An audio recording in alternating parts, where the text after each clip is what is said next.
오늘 말씀은 제가 조금 바꿨어요. 어제 오면서 말씀을 두 가지를 준비해 왔는데 로마서 12장하고 골로새서 3장. 그래서 원래는 이 골로새서 3장을 오늘 저녁에 하려고 제가 준비를 해왔고 오늘 아침에는 로마서 12장을 하려고 준비를 해왔는데 오는 길에 차 안에서 바꿨습니다. 그래서 오늘 아침에 골로새서 3장을 먼저 할게요.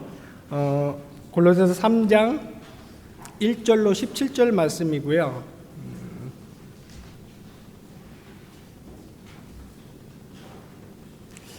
목사님 죄송한데 제가 시계를 좀 하나 볼 수 있었으면 좋겠는데 요 앞에 뭐라도 하나.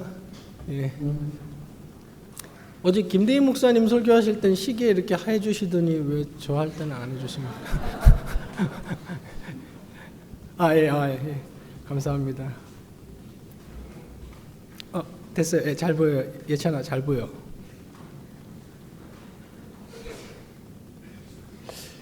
이게 근데 지금 12시 46분으로 되어 있는데 맞는 시계를 하나 좀 일단 설교는 시작할게요. 네. 골로새서 3장 1절로 17절 말씀이고요. 길죠? 제가 10절로 11절을 읽겠습니다. 새 사람을 입었으니 이는 자기를 창조하신 이의 형상을 따라 지식이까지 새롭게 하심을 입은 자니라. 거기에는 헬라인이나 유대인이나 할레파나 무할레파나 야만인이나 스고디아인이나 종이나 자유인이 차별이 있을 수 없나니 오직 그리스도는 만유시요 만유 안에 계시니라. 집회를 여기저기 많이는 아닌데 그래도 좀 이렇게 했었는데 인도를 하고 주강사를 했었는데 이렇게 새벽 기도로 첫 예배를 여는 거는 처음이에요. 그래서 좀 뭐랄까 다채롭기도 하고 늘 이렇게 새로운 경험을 하게 해주시는 김주원 목사님께 감사드립니다. 제가 이제 기도회를 잘 인도를 안 해봐서 아침에 예배하고 기도회까지 인도하고 내려와야 된다 그래서 한 2주 전부터 떨리는 마음으로 이제 기도회를 좀 준비했어요. 기도 제목도 3개나 정하고 그리고 이제 그래서 기도회를 아예 인도를 안 해본 건 아닌데 우리 그래도 거의 안 해봤어요. 그래서 요번에 기도회도 좀 잘 은혜롭게 인도해봐야지 막 이러고 있는데 아침에 좀 전에 10분 전에 김준 목사님한테 또 카톡이 또 왔어요. 기도 제목 주시고 내려가시면 됩니다 그러더라고요. 그래서 기도회 인도 해볼 수 있는 경험도 오늘은 없는 거구나. 그래서 또 우리는 저도 그렇고 하나님 주권을 철저하게 믿는 사람이니까 이거는 하지 말고 내려오라는 거구나. 그래서 오늘은 설교를 짧게 하고 그리고 기도 제목을 제가 던져주고 김주원 목사님 지시대로 얼른 내려가도록 하겠습니다. 1967년에 여러분 잘 아실 거예요. 아마 아시는 분들은 아시고 유명한 6.1 전쟁, 중동 전쟁이라고도 하고요. 그런 전쟁이 있었어요. 이스라엘하고 아랍연합군의 전쟁이었습니다. 그러니까 아랍연합군은 이라크, 시리아, 요르단, 이집트가 연합해서 소련제 최신 무기, 여러분 혹시 소련이라는 단어를 모르시는 분들도 있을 거예요. 지금 러시아, 옛날에는 소련이었어요. 예. 소련제 최신 무기와 그리고 소련의 최고 군사 고문관들의 자문을 받아서 일으켰던 전쟁이에요. 그 당시에는 지금은 미국과 중국이 양강구도지만 그때는 미국과 소련이었어요. 소련이 세계 최강국 중에 하나였거든요. 병력면에서 상당히 열세였던 이스라엘은 막강했던 아랍을 6일 만에 격파했습니다. 모든 사람들이 이스라엘은 끝났다 그렇게 생각을 했죠. 세계 전쟁사에 경이로운 기록을 남기고 여러분 지금도 구글링을 해보면 6.1 전쟁 딱 나올 거예요. 예루살렘의 옛 도시까지 되찾게 되었어요.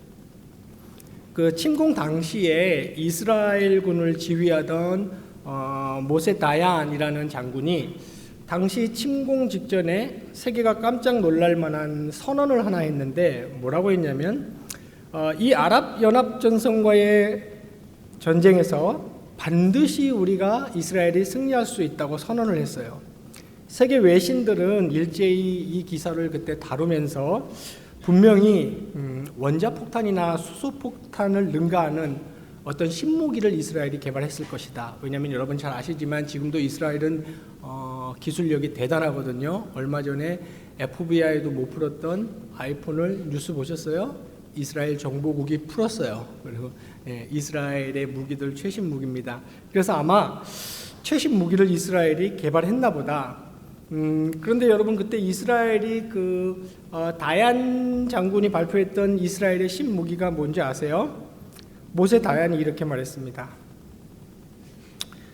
우리를 승리하게 할 신무기는 바로 시편 121편입니다.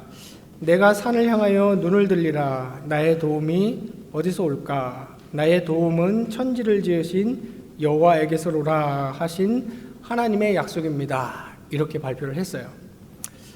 이 전쟁은 당시 전쟁 역사상 최단시간 동안 최고의 성과를 낸 이스라엘의 승리로 끝났습니다. 그리고 전쟁이 끝난 후에 이스라엘 총사령관, 다른 사람이죠. 이 사람은 예루살렘 성벽에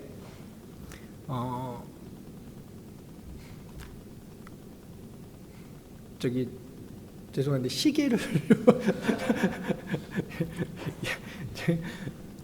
네, 예루살렘 성벽에 시편 118편 23절의 말씀을 적은 이 쪽지를 남겨두고 옵니다. 시편 118편 23편은 이렇게 돼 있어요. 여호와께서 행하신 것이요 우리 눈에 기이한 바로다. 제가 이 아침에 이 스토리를 소개하는 이유는 여기서 제가 한 가지 주목하고 싶은 게 있는 겁니다.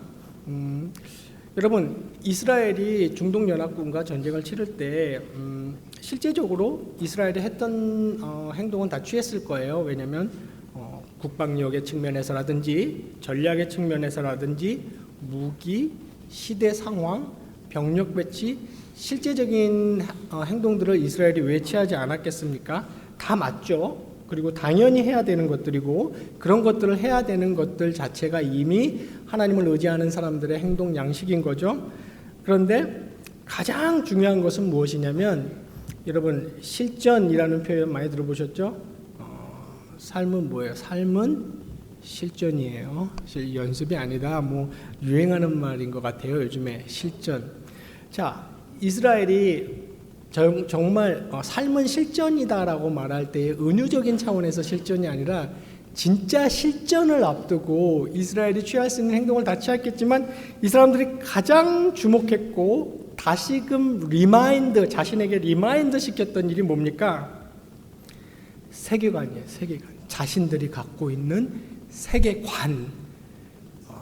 그 어떤 무기나 그 어떤 전략보다 실전, 살떨리는 실전 앞에서 내가 사느냐 죽느냐, 우리나라가 가느냐 살아있느냐의 실전 앞에서 다시금 이 사람들이 가장 주목했던 것은 자신들이 가지고 있던 세계관이었고 이스라엘이 갖고 있던 세계관은 무엇이냐면 하나님이 우리를 승리케 하신다. 그리고 우리는 하나님의 약속을 믿는다는 세계관인 겁니다.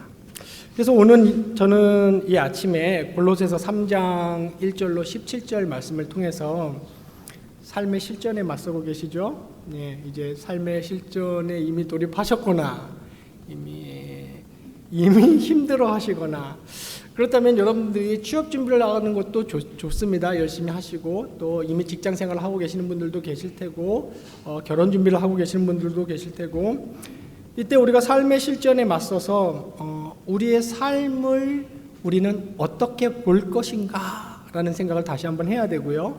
그리고 또 우리가 갖고 있는 세계관은 무엇인가.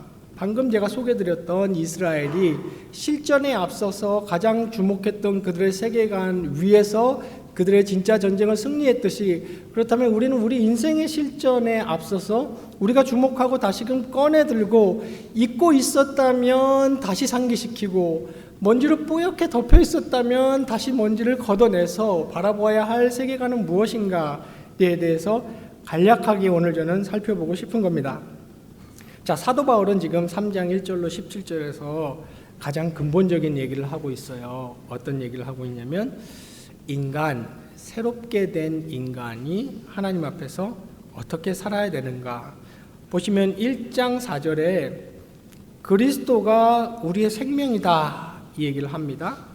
그리고 11절 마지막 부분에 보면, 후반부에 보면, 근데 그 그리스도는 우리의 생명일 뿐만 아니라 우리의 생명 되시는 그 그리스도가 만유다, 판타, everything, 다다, 이 말을 하고 있고요.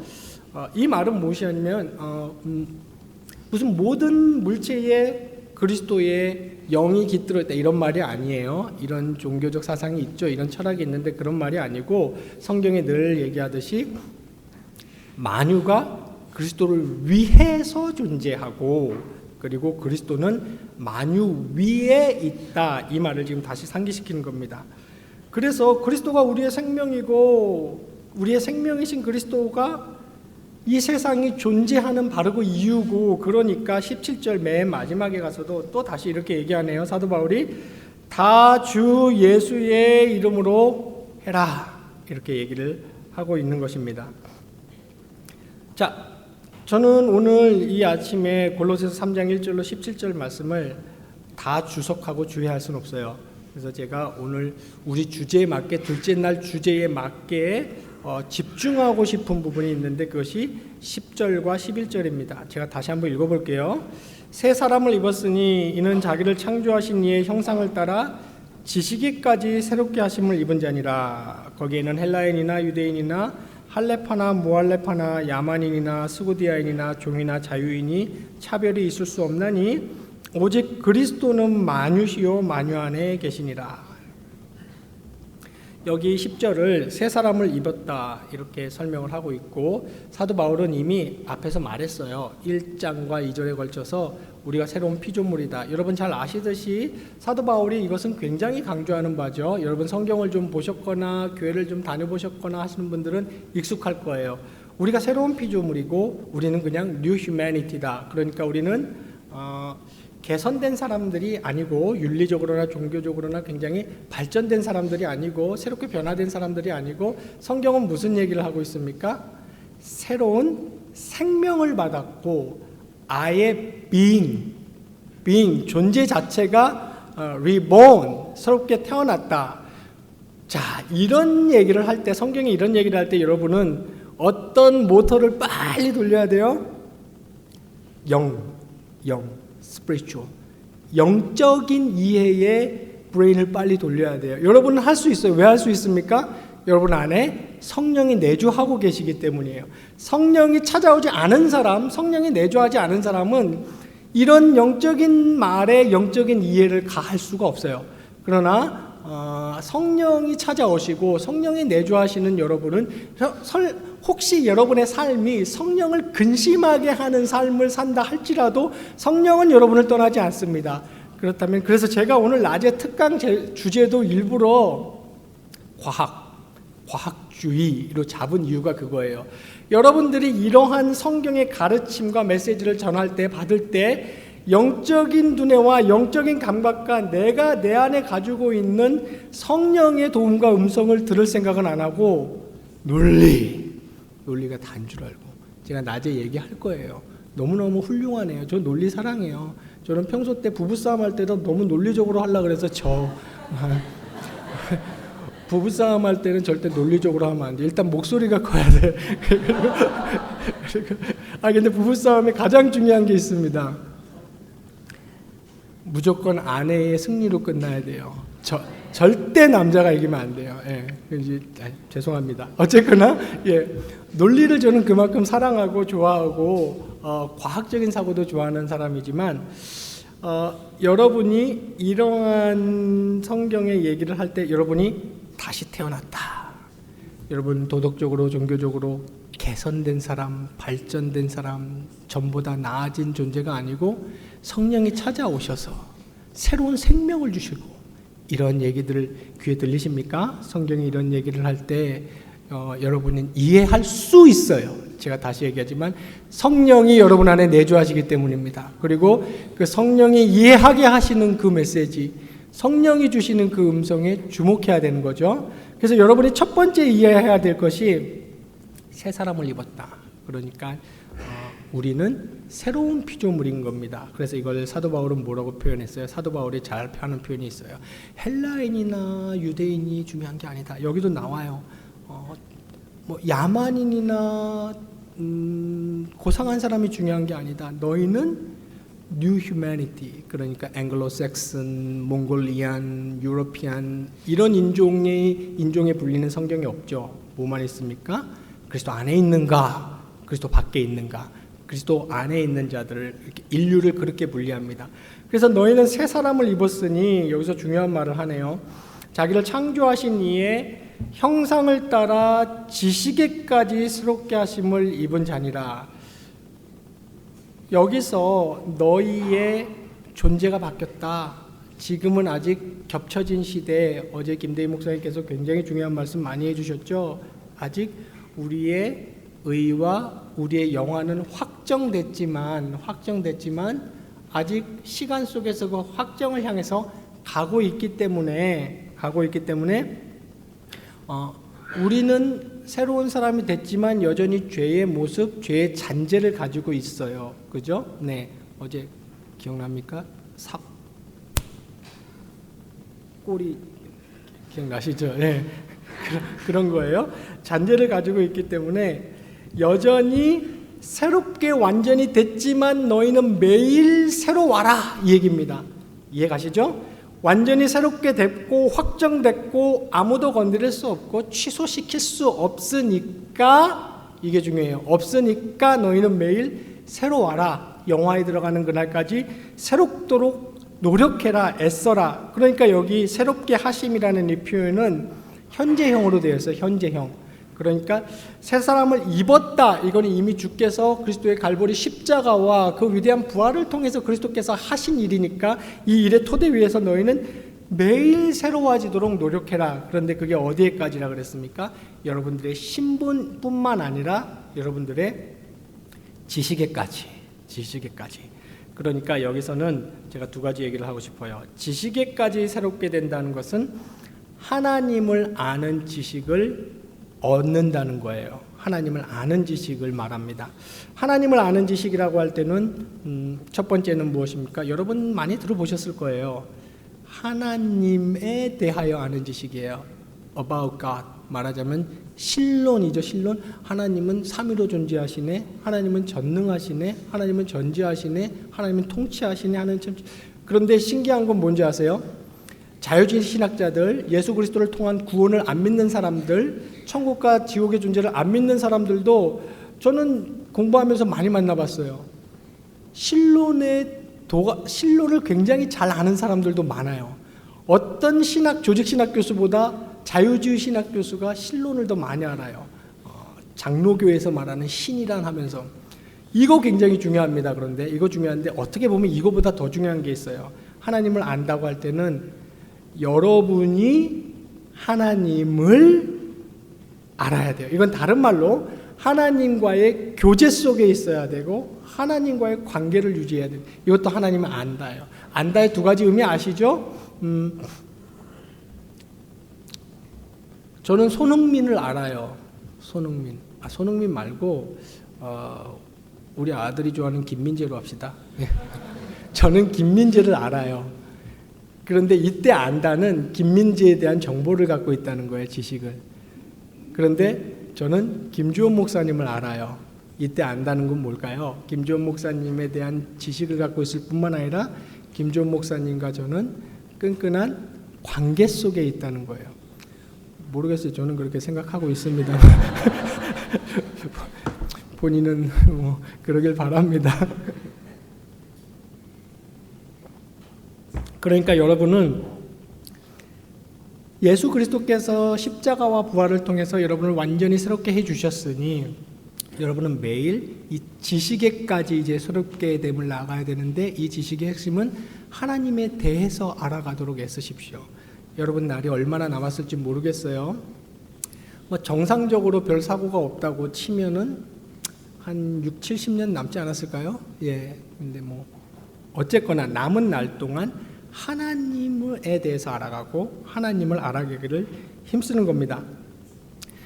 그리고 그 다음 이제 우리가 다루는 주제에 대해서는 이게 더 중요하겠죠. 그렇게 하나님을 아는 것, 그리고 하나님을 내가 만난 것, 하나님과의 깊은 교제 가운데 거하는 것, 이것이 내 삶에 주는 의미입니다. 내 삶에 주는 의미. 다른 말로 하면 영향력, 이렇게 볼 수 있겠죠. 그렇다면 이때부터 하나님, 예수 그리스도가 나를 새 생명을 주시고 그냥 그리스도 밖에 있는 인류가 아니라 그리스도 안에 있는 인류, 크리스티아노스, 그리스도인이라는 새로운 신분을 주셨고, 이제 나는 신분뿐만 아니라 나의 지식에까지 매일 새로운 알아가는 것을 추구할 때 우리에게 어떤 일이 일어납니까? 세상을 바라보고 세상을 해석하고 내 인생의 월화수목금토일의 의미를 찾아보고 부여하는 관이 바뀌게 돼 있죠. 이것이 우리가 뭐가 바뀐다고 얘기해요? 세계관이 바뀐다. 관점이 바뀐다고 얘기하고 있는 겁니다. 반드시 바뀌게 돼 있어요. 안 바뀌면은 야고보의 말처럼 좀 의심해 봐야 돼. 야고보가 그랬죠. 당신 구원 얻는 믿음이 있다고는 하는데 행위가 삶이, 야고보가 이렇게, 야고보는 좀 더 험하게 말했지만 바뀌게 돼 있는 겁니다. 그렇다면 굉장히 많은 의미를 부여할 수 있겠지만 우리는 여기서 골로새서 3장에서 한 가지 의미, 저는 신학대학원에서 조직신학을 가르치는 사람이니까 조직신학적으로 그렇다면 세계관이 바뀌었다는 건 무엇을 의미해요? 그러면 막 열고, 한 학기 동안 제가 하는 게 그거예요. 막 열거하는 거예요. 그런데 이 시간에는 딱 한 가지 얘기하고 싶어요. 골로새서 3장에서 세계관이 바뀌었다는 것, 그러니까 나의 삶의 의미, 삶을 살아가는 것이, 방법이 바뀌었다는 것은 딱 한 가지입니다. 이제 내 삶은 예수 그리스도를 위해서 사는 겁니다. 여러분, 이 말은 교회 다니면서 너무 많이 들어서 식상하죠. 주님을 위해서 산다. 근데 이 말은 굉장히 무겁고 굉장히 의미 있는 말이에요. 여러분은 매일, 제가 좀 전에 얘기 드렸죠? 매일매일 하나님에 대하여 알아가고 하나님 그분을 알아가기에 힘쓰듯이 매일 눈을 뜨면 내가 오늘 이 하루 주님을 위해서 살아야지 하는 것을 다시금 여러분 스스로에게 얘기를 해야 되는 것이죠. 왜냐하면 4절에서 말합니다. 그리스도는 여러분의 생명이에요. 그러니까 이 말이 이해되십니까? 만약에 여러분이 그리스도와 연합되지 않았다면 여러분은, 제가 성경의 표현을 그대로 쓸게요. 살았다 하나 실상은 죽은 거예요. 생명이 없어요. 그냥 비오스, 생물학적인 생명만 있는 거야. 심장은 펌핑하겠죠. 피는 돌겠죠. 뇌가 외부 자극에 반응하면서 그 다음에 뭔가를 추구하겠죠. 하나님을 추구 안 하니까 보통 물질 추구해요. 그리고 섹스 추구하고, 그리고 명예 추구하고, 그렇게 살아가겠지만 그런 생물학적으로 심장이 펌핑하고 뇌가 계속 워킹하고 있다고 해서 성경은 그것을 살았다 이렇게 표현 안 해요. 의사들은 살았습니다 표현하죠, 생물학적으로는. 그러나 성경은 그렇게 얘기 안 해요. 뭐라고 얘기합니까? 죽었다.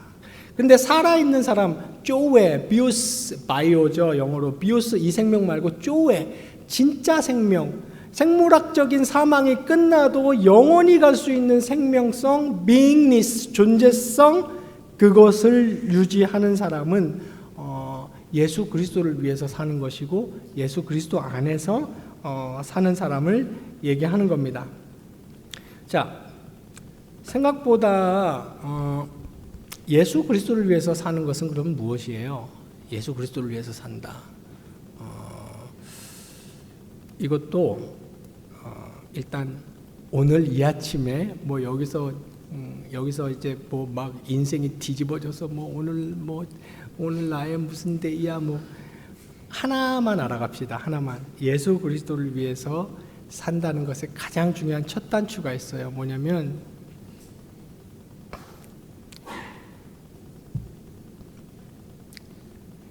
주님을 매일 생각하는 겁니다. 이거 중요해요.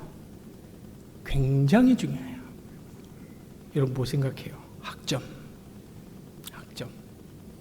직장, 배우자, 이 사회에서의 나의 포지션, 그죠? 나의 장래, 돈, 좋아요. 우리 개혁교회에서 자라니까 다 배우셨죠? 그런 게 나쁜 게 아니에요. 그게 세속적인 것들이 아니에요. 근데 이런 것들은 아무 의미가 없는 쓰레기 비슷하게 되는 경우가 뭐냐면 여러분들이 주님은 생각하지 않을 때예요. 여러분들은 주님을 생각해야 돼요. 너무 신학적으로 복잡하게 생각하지 마세요. 교리적으로 너무 정립하려고 하지 마십시오. 일단 아침에 눈 뜨면 주님을 생각하고 가양역에 가서 9호선 지하철을 탔습니까? 주님을 생각하세요. 그럼 내가 주님과 동행하고 있다는 걸 아셔야 되고 내가 오늘 이 하루 주님을 위해서 살고 있구나 하는 걸 아셔야 돼요. 직장에서 12시 땡 치면 직장생활 하시는 분들은 점심시간에 직장 동료들하고 점심 먹으러 가잖아요. 그 순간도 내 발걸음은 이거 주님을 위한 발걸음인 거예요. 난 주님과 동행하고 주님 안에 있고 주님을 위해서 사는 것이고, 자, 하나님께서 우리를 구원하여 주시고 새로운 생명을 주시고 새롭게 해주신 이유가 뭐냐면 그거 하라고 해주신 거예요. 여러분 꼭 기억하셔야 됩니다. 나 생각하라고. 주님이 나 생각하고 나 바라보고 나 계속 마음에 품고 나를 위해서 살아가라고 여러분에게 새 생명을 주시고 새롭게 해주신 거예요. 이게 지금 사도 바울은 골로새서 여기 3장에 보면은 창세기적 표현을 계속 하고 있어요. 옷 입다 라든지 새롭게 되었다, 하나님의 형상. 자, 여기서 하나님의 형상을 따라 10절에 보면 이런 표현이 있잖아요.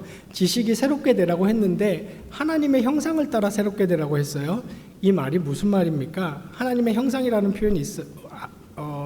여기서 하나님의 형상이라는 표현은 우리말하고 영어로는 이거 번역하기가 조금 난해해요. 그런데 우리말로 하면은 형상 아니면 속성 이런 게 더 좋겠어요. 속성. 근데 영어로는 이미지, attribute 이 정도 될 것 같아요. 그러니까 처음에 하나님이 인간을 만들었을 때 만드신 이유가 뭐예요? 자, 호이 자유롭게 살아가거라 이렇게 만드신 게 아니고 애플리카. 다른 비잉들은 그렇게 만들지 않았어요. 호랑이니 기린이니 돌, 해바라기, 화성, 태양 이런 비잉 존재들은 그렇게 만들지 않았어요. 그런데 인간만은 어떻게 만들었냐면 여러분 보시죠. 창세기 1장에 하나님이 어떤 결정을 하십니까? 이 피조체는, 이 존재는 우리가 우리의 형상을 따라 만들자 이렇게 얘기합니다. 예, 거기서 그러니까 존재하는 모든 존재물들 중에 저와 여러분 같은 인간은 최고로 뛰어나요. 다른 피조체하고는 비교도 안 될 정도로 탁월성을 가지고 있어요. 그 이유가 성경은 어떻게 말합니까? 진화생물학자들의 해석하고는 완전히 다르죠. 나중에 잠깐 얘기하겠지만 진화생물학자들은 인간이라는 개체가 다른 생명개체보다 월등하게 살아남기 위해서 그런 어떤 윤리니 도덕이니 종교라는 그런 의식을 개발시켰다. 그래서 뛰어나게 살아남았다. 자연선택적으로 그렇게 됐다고 얘기하지만 성경은 그렇게 해석 안 해요. 성경은 뭐라고 해석하냐면 자존자가, 창조자가 있었고 아무것도 없을 때 그 창조자가 있었고 그 창조자가 이 인간 생명체는 그렇게 만들었다. 어떤 게 더 합리적이에요? 저는 아무리 생각해봐도 둘째론이 더 합리적이에요. 이거 창조론이라고 부르죠. 예. 어쨌거나 이 얘기는 낮에 좀 합시다. 그래서 하나님의 형상을 따라 지식에까지 새롭게 하심을 입었다는 것은 인간이 존재하는 이유는 하나님으로부터 받은 속성을 이렇게 내뿜기 위해서 여기 있는 거예요. 다른 생명체를 이렇게 보세요. 걔들한테 없는 속성이 나한테 있음을 쉽게 알게 될 거예요. 정의. 고등어한테는 정의가 없다고 저는 확신해요. 본성만 있어. 정의. 사랑, 이건 잘못이야, 이건 옳아, 선악에 대한 관념, 그죠? 그 다음에 공정, 이런 개념이 있어요. 인간에게 있어요. 이건 해야 돼, 이건 하면 안 돼. 거기에 오늘 제가 시간 없어서 다 안 읽었지만 3장을 쭉 읽어보세요. 앞에는 무슨 얘기합니까? 하지 마라. 그러니까 음란, 부정, 제가 이렇게 음란, 부정, 사욕, 악한 정욕, 탐심, 거짓말 이런 거 하지 마라. 뒤에는 무슨 얘기합니까? 이런 거 해라. 사랑, 긍휼, 자비, 겸손, 온유, 피차, 용납함, 서로 사랑함. 이런 것들이 뭡니까? 제가 좀 전에 말했던 하나님의 형상을 받은 유일한 존재인 인간이 살아가면서 이런 것들을 나타내야 되는 거예요. 그래서 이게 철학자들이 맨날 하는 질문들 있잖아요. 지금도 하고 인간들이 하는 질문이에요. 좋아요, 여러분. 나 여기 왜 있지? 나 여기 왜 살지? 여러분 그런 적 없었어요? 제가 교회를 떠날 때 시건방지게 제 인생의 최악의 결정이었던 교회를 떠나는 22살. 오 마이 갓. 그러면 안 되죠? 네, 제 인생의 최악의 결정이었어요. 그때 느꼈던 게 그런 거예요. 아침에 눈을 떴는데 22살 때예요. 군대 가기 직전 군대를 좀 늦게 갔어요. 태양이 또 있어. 쟤는 또 있네. 좀 신기한 적 없었어요? 여러분도 아마 비슷한 경험 하신 적 있을 거예요. 앞으로 하실지도 몰라. 나는 눈 떴네. 아, 배고파. 뭐 먹어야지. 근데 왜 있지? 쟤는 또 왜 뜬 거야? 너무 허무하고 뭐 의미를 못 찾게 할 일은 잔뜩 쌓였어요. 군대 갈 준비도 해야 되고 빨리 알바도 가야 되고 알바 가기 30분 남았는데 그러고 앉아 있으니 할 일은 쌓였죠. 그게 중요한 게 아니야. 나 여기 왜 있지? 그런데 하나님은 처음에 인간을 만들 때 어떻게 만들었을까요? 하나님을 생각하고 하나님의 속성을 반영하라고 인간이라는 생명체를 만든 거예요. 근데 여러분 잘 아시듯이 타락 때문에 그 감각, 그 센서가 완전히 망가졌잖아요. 죄로 부패해서. 그런데 예수 그리스도가 십자가와 부활로 여러분에게 새 생명을 주셨다는 것은 쉽게 말하면 그 센서를 회복시켰다는 거예요. 그러니까 생명이 들어왔기 때문에 이 말이 들리는 거죠. 생명이 들어왔기 때문에 이 말이 보이는 거죠. 그 전에는 성경이 뭐라 그랬어요? 죽었다 그랬어요. 그러니까 죽은 사람에게는 아무리 가서 죽어서 바닥에 떨어져 있는데 바닥에 누워 있는데 막 생명줄이라고 막 던지면서 막 이 줄을 잡으세요. 막 이 줄을 잡으면 당신 살 수 있습니다. 이 줄을 안 잡으면 이게 복음의 생명줄이에요. 이 복음의 생명줄을 빨리 잡으세요. 막 그 사람 잡아요? 못 잡아요? 못 잡죠. 왜 못 잡습니까? 죽었어요. 그래서 죄송한 얘기지만 불신자분들이 아무리 전도를 해도 못 알아들어요. 무슨 말인지. 반응하지 않아요. 왜입니까? 죽었기 때문이죠. 근데 저와 여러분 같은 사람들은 어떻게 해서 이런 말에 반응을 하게 됐어요? 우리가 복음을 우리의 이성과 우리의 감정으로 수납하기 전에 하나님이 먼저 하신 일이 있어요. 그게 뭐냐면 우리에게 찾아와서 새 생명을 주신 거예요. 이거 우리 중생이라 그래요. 그래서 니고데모가 3장에서 예수님한테 물었어요. 아니 이 일이 언제 어떻게 일어나는 거예요? 그랬더니 예수님 뭐라 그랬어요?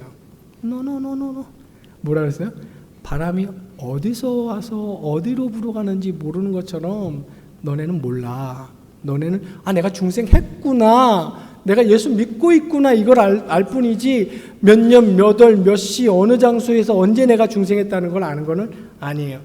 하지만 우리는 중생을 했고 새로운 감각이 회복된 사람들이기 때문에 이 세상을 따라갈 때, 이 세상을 살아갈 때 이제부터는 우리의 삶의 목표는 딱 하나입니다, 여러분.